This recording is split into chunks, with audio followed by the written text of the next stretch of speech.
reason I make that point is because dispensational theology covers the sovereign rule of God, and basically, I wanted to state that a lot of people look at God and say, look at the world today and say, well, why is there starvation?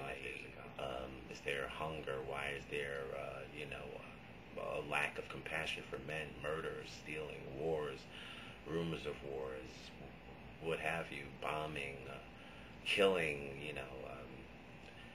man has not lost anything God has given. He has not taken back. He has given man free will, and man does have to choose. I also stated, I'm not sure if I'm forgiving you if I am, he gives man the ability to choose what he wants to do. But just as here on earth, under a governing authority or already a police, a government official, we're responsible for the choices that we make. If we choose not to pay our taxes, that's our choice. But ultimately, the IRS, the government, is going to make us subject to what the law is.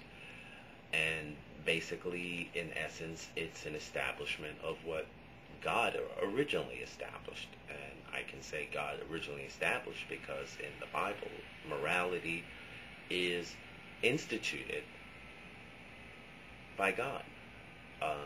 I would think someone who was a non-believer would have a hard time explaining any scientific definition on how morality was instituted in a society that has no God.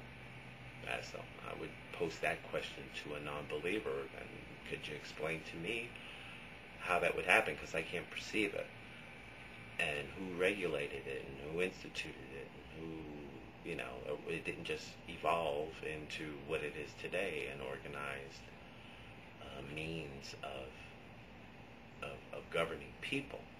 It had to come from a foundation. It had to have an inception, a start. But anyway, don't want to get too far off of the point.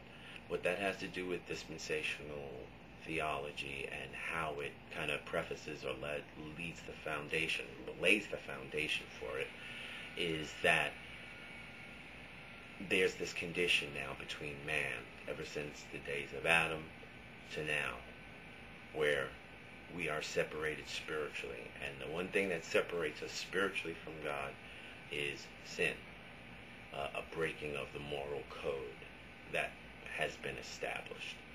But without